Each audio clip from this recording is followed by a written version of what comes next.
এয়া বিদ্যাধা লিভিং স্কুলৰ লাইব্ৰেৰী। এয়া আমি কেম্পাছ চাম। এয়া আমাৰ ৰৈ আছে আমাৰ নেত্ৰ ছাৰ। নমস্কাৰ।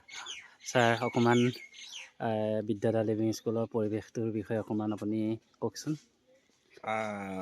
বিকাশ, প্ৰথমতে মই আপোনাক এই চাৰিওফালে এবাৰ কেমেৰাটো ঘূৰাই দিবৰ কাৰণে অনুৰোধ জনাইছোঁ, মোৰলৈ নেদেখুৱাই। আপুনি চাওক, এয়া দেখুৱাইছে আপুনি ছ'চিয়েল ছায়েন্স। তাৰপিছত দেখিছে যে এটা সৰু জাপি ঘৰ এটা আছে। হয়, সেইটো আচলতে জাপি ঘৰ নহয়, সেইটো ৰিজৰ্টৰ ঘৰ নহয়। হয়, তাতে আচলতে ছাত্ৰ ছাত্ৰীসকলক নিজৰ মনে শিকিবলৈ দিয়া যায়। আপুনি অলপ দূৰলৈ যদি কেমেৰাটো ঘূৰাই দিয়ে, হয়, আপুনি দেখুৱাই যাওক সেইফালে। সেই যে দেখিছে ল'ৰা ছোৱালীবিলাক হয়, গছৰ তলত, হয়, এই কোনো খেল খেলি থকা নাই, কোনো হয়, খুলিগুটি খেল খেলা নাই। হয়, তেওঁলোকে আচলতে তাতে শিকি আছে। ক'ৰবাত এজন শিক্ষক হয়তো বহি আছে মনে মনে, তাতে হয়, মাজতে বহি আছে, কিন্তু আপুনি গম নাপায় যে তেওঁ আচলতে শিক্ষক। তেওঁ হয়, কোব লাৰ্ণাৰৰ তাত আছে। হয়, আপুনি অকণমান ইফালে ঘূৰাই দিয়ক, এইখন ফিল্ড। আৰু এই আপুনি এইফালেদি দেখুৱাই দিলেও দেখুৱাই, এই তাত এটা ঘৰ এটা আছে দেখিছেনে? হয়, হয়, তাতো এজন শিক্ষাৰ্থী আছে। হয়, আচলতে ভাবিব নোৱাৰে, আপুনি ক্লাছৰুম বুলি ভাবিব পাৰে, ক্লাছৰুম হয়, নহয়। তাতো এজন শিক্ষক আছে, শিক্ষয়িত্ৰী আছে, আমাৰ কিজানি হয়, কৃষ্ণা দত্ত ডেকা বাইদেউ আছে তাতে। হয়, তাতে তেওঁলোকৰ লগত কথা পাতি আছে। হয়, এইফালে আপুনি দেখুৱাই দিয়ক, এই যে দেখিছে হয়, দুজন শিক্ষাৰ্থী, হয়, তেওঁলোকে এনেই বহি থকা নাই ইয়াত। তেওঁলোকে হয়, দেখিছে বহি কিতাপ লৈ বহি আছে। হয়, এইটো এটা বিশেষত্ব। এইবোৰ যে দেখিছে প্ৰত্যেকটো এটা লাৰ্ণিং, মানে এটা এই তাতে নাৰ্চাৰী বুলি দেখিছে এইখন, হয়, সেইখন শিকিবলগীয়া। আৰু এইফালে আপুনি ঘূৰাই দিয়ক, এই বগৰী গছবিলাকৰ তলে তলে দেখক, ইয়াত হয়, দোকান এখন খুলি থোৱা আছে। কিন্তু হয়, এইখনৰ ইচ্ছা কৰিলে কোনোবাই খাবগৈ পাৰিব, বেলেগ কথা। হয়, কিন্তু তেওঁলোকে আচলতে তেনেধৰণেও তেওঁলোকক মুকলি কৰি থোৱা নাই যে একদম যি মন যায় তাকে কৰিব। হয়, আপুনি চাওক, এই যে ল'ৰা দুটা শিল দুটাৰ ওপৰত বহি আছে, হয়, এইফালে আপুনি বৰ দেখুৱাই, ধুনীয়া লাগিছে দেই আৰু সেয়া এজন এইটো। দেখিছে, হয়, এই দূৰত দুজন দেখিছে, ইয়াত তিনিজন দেখিছে।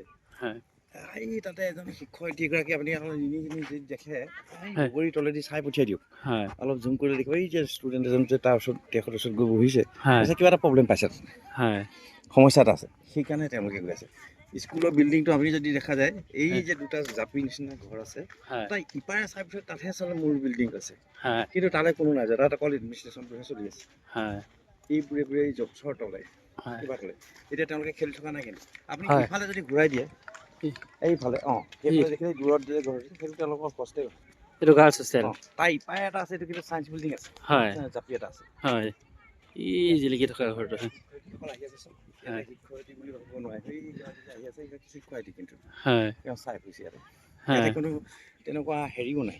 ইয়ে চাওকচোন ইয়াতে চাওক আপুনি, তিনিজন বহি আছে, দুজন বহি আছে, কোনোবা এজন বহি আছে, কোনোবা ইয়াতো আপুনি দেখিব, গণিত হয়, সমল আছে, তাতে হয়তো গণিতৰ কোনোবা কৰি আছে তাতে, হয়, তাতো আছে।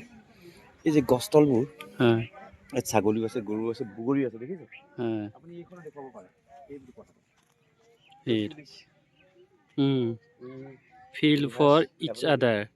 উই আৰ গ্ৰেটফুল, হয়, উই হেল্প ইচ আদাৰ। আপুনি যদি এইফালে ঘূৰাই দিয়ে, পাৰিবা, কাৰণ তুমি আধাখিনি তুমি কৰিলা। হয়, মই সুযোগ নেহেৰুৱাম, হয়, আমি সদায় শিকোঁ, শিকিলেই পাৰি। কিমান মানে আপোনাক ক'ম যে এইটো মানুহৰ সঞ্জীৱনী সূচক কিছুমান বাক্য, মানে হয়, কোনোবা নজনা মানুহো, নপঢ়া মানুহো পঢ়িবলৈ মানে এটা হাবিয়াস কৰিব, এই কথাবিলাক যদি উদ্দীপনামূলক হয়, একেবাৰে। আৰু বৰ চিম্বলিক ধুনীয়াকৈ কথা, ষ্টাৰ এতিয়া আমি এইটো এণ্ট্ৰেঞ্চতে লগাই দিছে একদম। একদম সুন্দৰ। আমি এই গোটেই হেৰিটোত মানে বিভিন্ন ধৰণে হ'ব পাৰে, আপুনি দেখিব ভঙা চিঙা জেওৰা দেখিব পাৰে, হয়, কিন্তু ইয়াতে আচলতে আচল শিক্ষা এটা চলি আছে। হয়, কোনেও কাকো ডিষ্টাৰ্ব কৰা নাই, আপুনি চাব পাৰে। এইফালে হয়, ঘূৰাই দিয়ক কেমেৰাটো, নিজৰ মতে নিজে কৰি আছে। যিটো কোৱা যায় মূল্যবোধৰ শিক্ষা, প্ৰত্যেকে সময়ৰ মূল্য জানে ইয়াতে, হয়, প্ৰত্যেকে নিজৰ স্বাস্থ্যৰ মূল্যটো গম পাইছে। ইয়াত যে সুস্থ বতাহ, মানে কি শুদ্ধ বায়ু সেৱন কৰিছে তেওঁলোকে, এই যে ইয়াত সকলোৱে নিজৰ মতে শিকিছে। হয়, they are learning in their own page. হয়, চবতে কিন্তু গছজোপা, প্ৰত্যেকজোপা গছতে একোটা একোটা কথা লিখি থোৱা আছে। আৰু হয়, এইটো বিশেষভাৱে দেখিব পাৰে, ধূলি ল'ৰাই খেলি খেলিয়ে ধূলি উঠাই দিছে।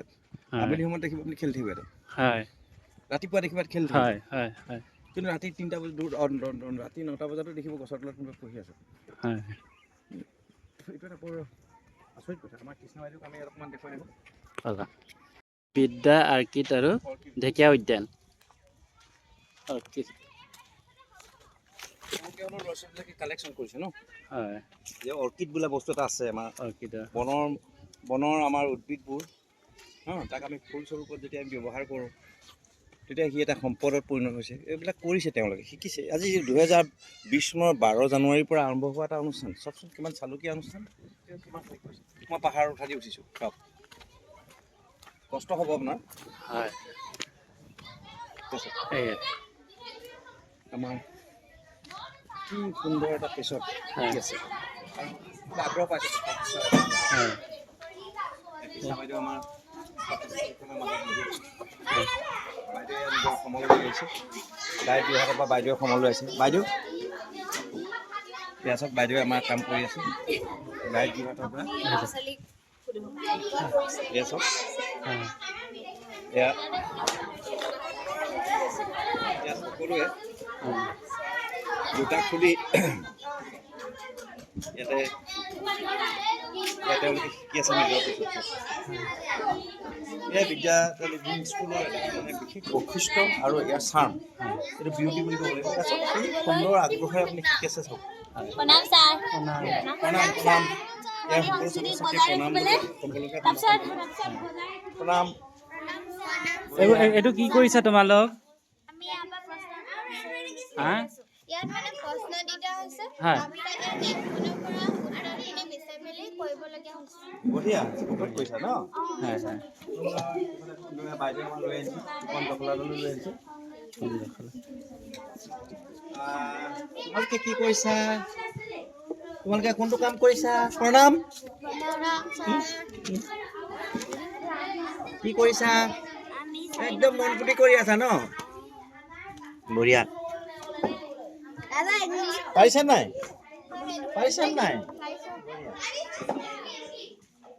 বিকাশ এয়া আমি বিদ্যালয় লিভিঙৰ এটা আপোনাক একদম জীৱন্ত এটা প্ৰতিচ্ছবি দাঙি ধৰিলোঁ হয় এইটো আপুনি আগলৈ বিভিন্ন স্থানতো আপুনি দেখুৱাব পাৰে আমাৰ প্ৰাঞ্জল বুঢ়াগোহাঁই ছাৰলৈ আমি কৃতজ্ঞতা জনাইছোঁ যে আমাক 4 দিনৰ কাৰণে আমি যেতিয়া ইয়ালৈ আহিলোঁ আমি তেখেতসকলৰ আতিথ্যত আছোঁ হয় আৰু তেখেতৰ লগতো আমি সমানে সমানে শিকিব চেষ্টা কৰি আছোঁ হয় এটা আধুনিক শিক্ষা ব্যৱস্থাটো যিটো হ'ব লাগে আমাৰ NEP 2020 যিটো কথা কৈছে হয় যে ৰাষ্ট্ৰীয় শিক্ষানীতি 2020 আমাক কৈছে এক্টিভিটি বেছড লাৰ্ণিং এক্সপিৰিয়েঞ্চিয়েল লাৰ্ণিং এই কথাবোৰ ইয়াতে সম্পূৰ্ণভাৱে কৰিবলৈ চেষ্টা কৰা হৈছে আমি তেখেতলৈ আমাৰ তৰফৰ পৰা ধন্যবাদ আৰু লগতে তেখেতৰ লগতে যিটো টীম বিদ্যালয় লিভিং অধ্যক্ষ পংকজ সোণাৰীকে আদি কৰি সমস্তজনলৈ আমাৰ অভিনন্দন ধন্যবাদ